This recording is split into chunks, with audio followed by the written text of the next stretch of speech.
நந்திவர்மன் காதலி. அத்தியாயம் 18. மத்த விலாச பிரகசனம். அழகுமிக்க சிறிய நகரான பல்லவபுரம் அன்று அற்புத எழிலுடன் கோலாகலமாக காட்சியளித்தது. நகரின் நாலா பக்கங்களிலும் இருந்து கும்பல் கும்பலாக கூடி வந்த மக்கள் குதூகல சோபையுடன் அரண்மனை நாடக அரங்கை நோக்கி நடந்து சென்று கொண்டிருந்தனர். ஆடவரும் பெண்டிரும் சௌந்தரிய சிலைகளாக தம்மை செங்காரித்து கொண்டு களி தழும்ப சென்ற காட்சியை காண கண்கோடி வேண்டும் போல இருந்தது.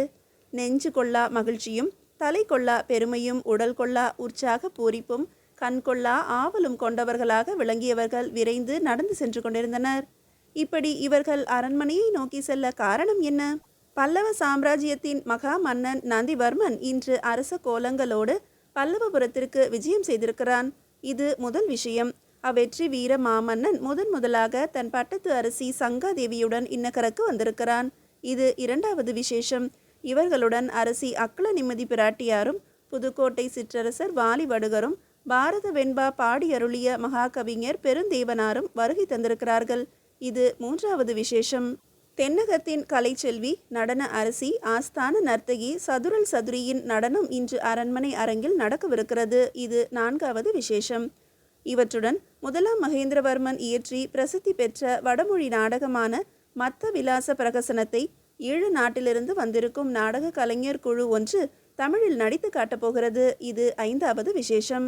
இத்தனை விசேஷங்களையும் கண்டு கழித்து சிந்தை குளிரவே இந்நகர மக்கள் இப்படி ஆவலாலும் அவசரத்தாலும் உந்தப்பட்டு அரண்மனையை நோக்கி விரைந்து கொண்டிருந்தனர். காஞ்சி அரண்மனையைப் போல அத்தனை பெரிது அல்ல இந்த பல்லவபுர அரண்மனை.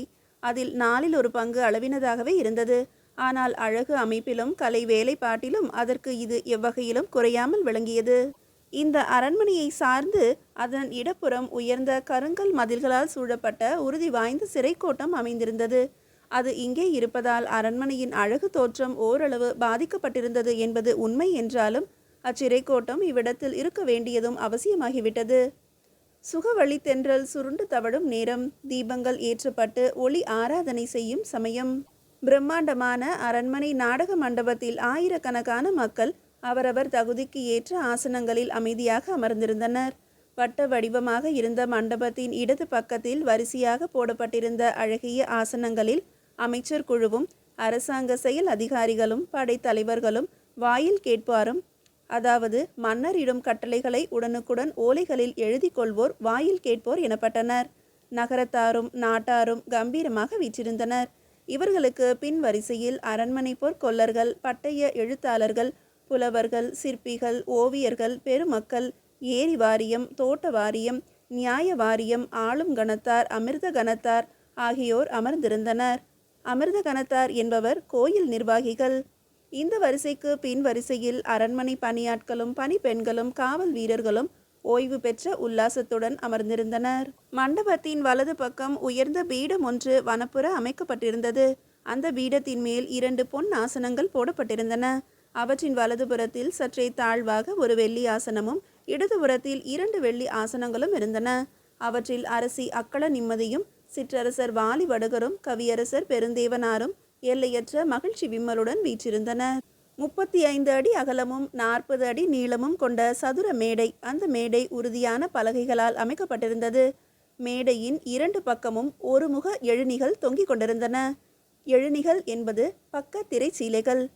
அவற்றில் கொடியும் மலரும் கொல்வழி எழுதி பிடியும் களிரும் பிறவும் இன்னவை வடிவான் சோலையோடு வகைப்பெற வரைந்து காணப்பட்டன.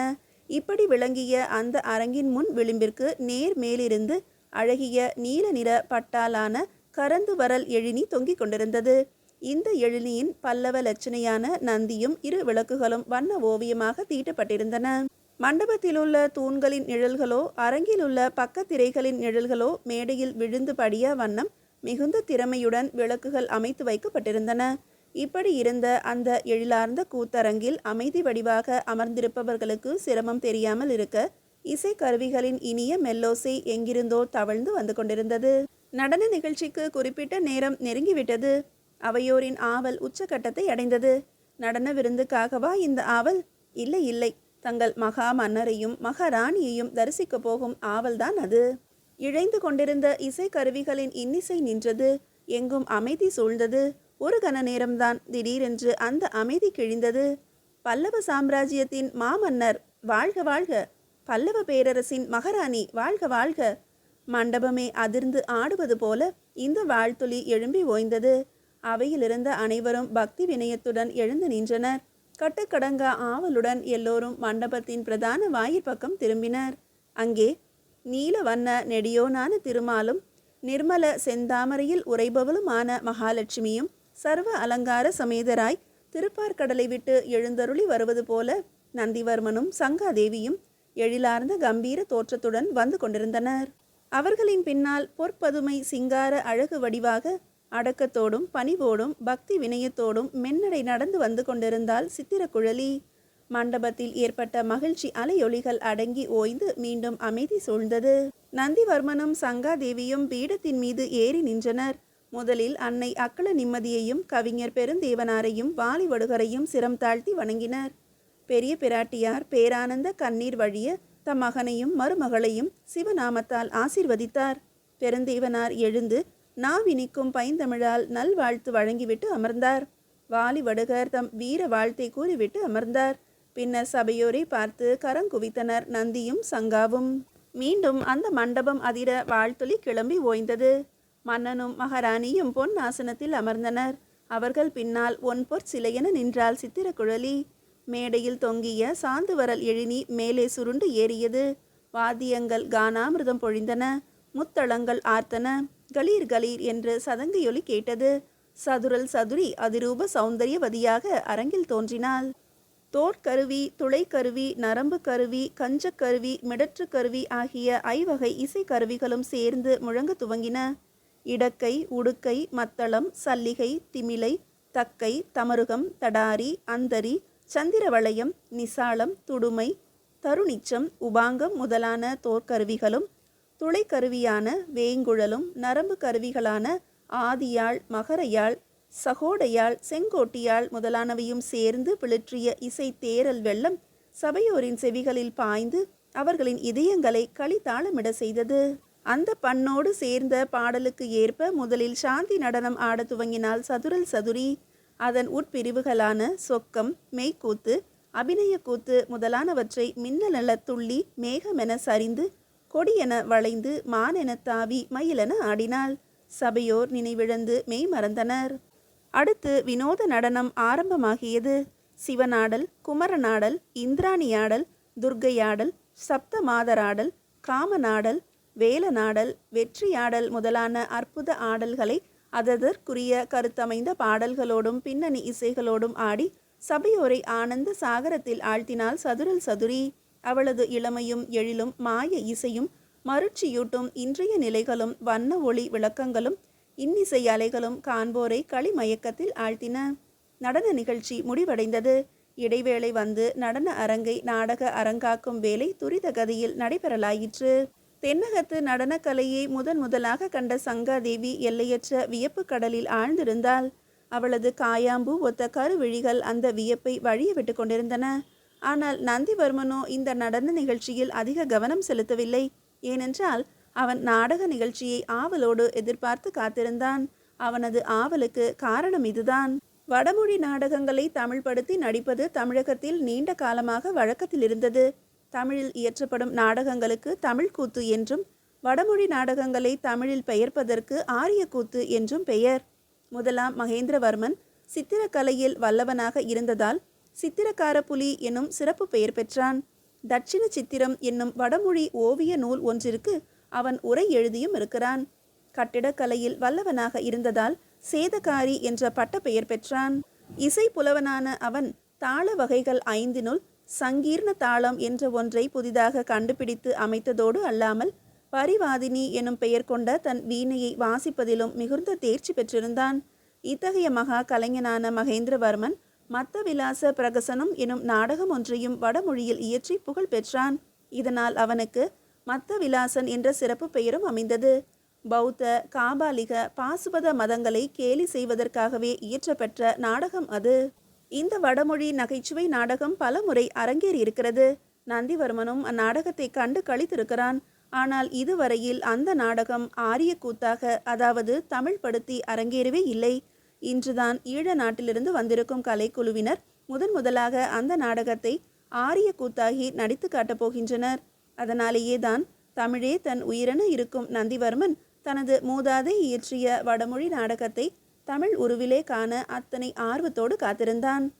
கந்தர்வ கான முழக்கத்தோடு கரந்துவரல் எழினி விலகி மத்த விலாச பிரகசனம் ஆரம்பமாகியது. அரசனும் அரசியும் மற்றையோரும் ஆவலுடன் அரங்கை நோக்கலாயினர். பின் குறிப்பு: மத்த விலாசம் எனும் இந்த வடமொழி நாடகத்தை பெர்னாட் என்பவர் ஆங்கிலத்தில் மொழிபெயர்த்திருக்கிறார். நாடக அரங்கின் திரை விலகியது. காபாலிகனான சத்திய சோமன் என்பவனும் அவனுடைய மனைவி தேவசோமை என்பவளும் குடிமயக்கத்தோடு தள்ளாடி தள்ளாடி வருகின்றனர். அவர்கள் கையில் கபால ஓடும் சூலாயுதமும் இருக்கின்றன. சத்தியசோமன் தனது மனைவியின் தோளை தன் தோளால் உராய்ந்து, அன்பே தேவசோமா, தவம் செய்வதால் எண்ணிய ரூபம் அடையலாம் என்பது பொய்யல்ல. ஏனென்றால் நீ செய்த மாதவம் உன்னுடைய கோர ரூபத்தை மறைத்து மகா சௌந்தரியவதியாக மாற்றிவிட்டிருக்கிறது. ஆகா, அவிழ்ந்த கூந்தல், சிவந்த கண்கள், சுழலும் கருவிழிகள், நெகிழ்ந்த ஆடைகள். ஐயோ, உன் அழகு என்னை கொல்லுகிறதே. தேவசோமை மயக்கத்துடன் தடுமாறி, அப்படியானால் நான் குடித்திருக்கிறேனா அன்பரே? யார் அப்படி சொன்னது அன்பே? நான் சொல்லவில்லையே. சத்தியசோமன் பின்னால் மெல்ல சரிந்து, ஓ, நான் தான் குடித்து விட்டிருக்கிறேன் போல தோன்றுகிறது. தேவசோமா சிரித்துவிட்டு, ஆமாம் ஐயா, இதோ பாருங்கள், பூமி சுற்றுகிறது, வானம் சுழல்கிறது, நீங்கள் தலைகீழாக நிற்கிறீர்கள். ஆகா, நான் விழுந்துவிடப் போகிறேன். ஐயோ, என்னை பிடியுங்கள், சீக்கிரம் பிடித்து கொள்ளுங்கள். சத்தியசோமன் வேறு எங்கோ கைகளை நீட்டி துழாவி, கண்ணே, நீ எங்கே இருக்கிறாய்? ஓ, இங்குதானா? இதோ பிடித்து கொள்கிறேன். குடிபோதையில் இருக்கும் அவன் தன் மனைவியை பிடிக்கப் போய் தட்டு தடுமாறி கீழே விழுகிறான். அவன் மேல் தேவசோமையும் மயங்கி விழுகிறாள். இதோடு அந்த காட்சி முடிந்து திரை விழுந்தது. அவையோர் மகிழ்ச்சியால் கையொலி எழுப்பி சிரித்து ஆரவாரமிட்டனர். நந்திவர்மனும் சங்காவும் இக்காட்சியை வெகுவாக ரசித்து மகிழ்ந்தனர். என்ன அற்புதமான நடிப்பு, என்ன அருமையான ஜோடி பொருத்தம், என்ன அசலான வேஷ பொருத்தம். சித்திரக்குழலியும் இந்த காட்சியை கண்டு சிந்தை குளிர சிரித்தாள். திரை உயர்ந்து அடுத்த காட்சி ஆரம்பமாகியது. தட்டு தடுமாறி எழுந்து நிற்கிறான் காபாலிகன். துவண்டு கிடக்கும் தன் மனைவியையும் தூக்கி நிறுத்துகிறான். மனைவியின் தோள் மேல் இடது கையை போட்டு வலது கையால் அவள் கன்னத்தை கிள்ளி கொஞ்சிக் கொண்டு, சித்தம் நமச்சிவாய, கண்ணே, காவாலி வேடம் பூண்டு வயிறு நிறைய கள்ளை குடித்து வேல்விழி மங்கையரை அணைத்து கொண்டிருந்தால் அதுவே கைலாயத்துக்கு செல்லும் குறுக்கு வழி என்று சொன்ன சூலம் ஏந்திய எம்பெருமான் நீடூழி வாழ்க. தேவசோமை அலட்சியமாக, நீங்கள் ஒரு பைத்தியம். கைலாயத்துக்கு போக சமணர்கள் வேறு மார்க்கம் சொல்லுகிறார்கள் தெரியுமா? ஓ, அவர்களா? காரணத்தை பொறுத்தது காரியம் என்பார்கள். இன்பம் துன்பத்தின் காரியம் என்பார்கள். ஆகையால் அவர்கள் அழிந்து போக கடவார்களாக. கண்ணை மூடி சிரிக்கிறாள் தேவசோமை. பிறகு, பாவம், அவர்கள் சாந்தியாகட்டும் என்கிறாள். சத்தியசோமன் எரிச்சலுடன், சாந்தியா? இது பௌத்த பிக்குகளின் வரட்டு கோஷமாயிற்றே. தலைமயிரை பீத்து மொட்டையாக்கி அழுக்கு நிற காவியுடை உடுத்தி வயிற்றுக்கு சாப்பிடாமல் பட்டினி கிடந்து மனித பிறவியையே கேலி செய்யும் அந்த பாஷாண்டிகளின் பெயரை சொன்ன என் நாக்கு அசுத்தமாகிவிட்டது. எனவே அதை கல்லினால்தான் கழுவ வேண்டும்.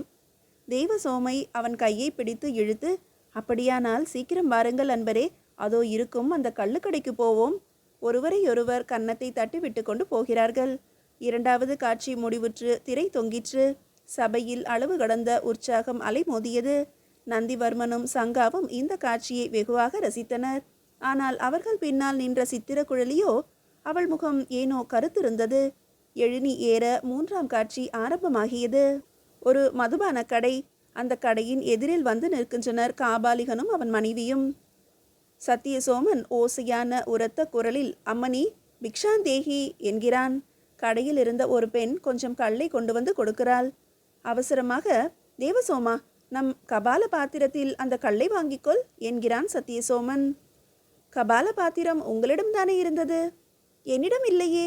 ஐயோ, என்னிடமும் இல்லையே. சத்தியசோமன் யோசித்துவிட்டு, ஒரு கால் முதலில் மது குடித்த கடையில் மறந்து வைத்துவிட்டு வந்திருப்போமோ? சரி வா, அங்கு போய் பார்க்கலாம்.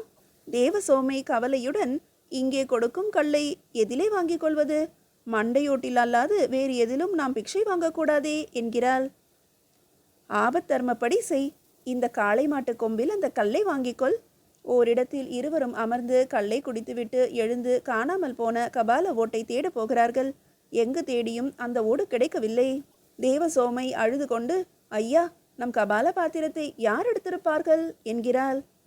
அந்த பாத்திரத்தில் வறுத்த இறைச்சி துண்டு ஒன்று வைத்திருந்தேன்.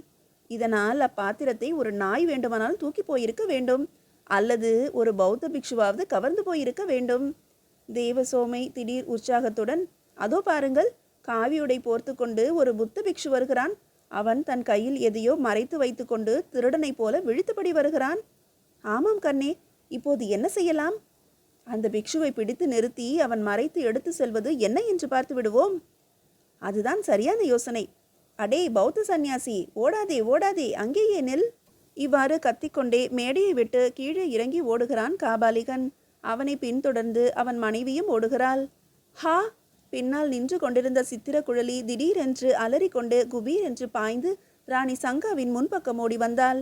அதே சமயம் அரங்கு இருந்த திசையிலிருந்து விர் என்று பாய்ந்து வந்த ஒரு கட்டாரி அவள் பிஞ்சு நெஞ்சிலே பளீரென்று தைத்தது. துடி துடித்து குப்புற வீழ்ந்தாள் அவள். நந்திவர்மன் திடுக்கிட்டு எழுந்தான். ரத்தம் பீரிட்டு பாய தன் காலடியில் கிடந்த சித்திர குழலியை கண்டு மூர்ச்சியாகிவிட்டாள் சங்காதேவி. இந்த ஓரிரண்டு வினாடி நேரத்துக்குள் நாடக அரங்கு குப்பென்று தீப்பற்றி கொண்டது. பெருத்த கலவரம் அடைந்த ஜனங்கள் புற்று எறும்புகளென கலைந்து முட்டி மோதி கத்தி கூச்சலிட்ட வண்ணம் பயந்தடித்து வெளியே ஓட ஆரம்பித்தனர். நாடக மண்டபத்தில் தீ, பயங்கர குழப்பம், கலவர ஆரவாரம். இந்த சமயத்தில் சிறை காவல் வீரன் ஒருவன் அரண்மனையை நோக்கி குலை தெறிக்க ஓடி வந்தான். ஓடி வந்து கொண்டே அவன், சிறையிலிருந்து வகுளாதேவி தப்பிவிட்டார், எப்படியோ தப்பி ஓடிவிட்டார் என்று கண்டம் வெடிக்க கத்தினான். மீதியை அடுத்த அத்தியாயத்தில் காணலாம்.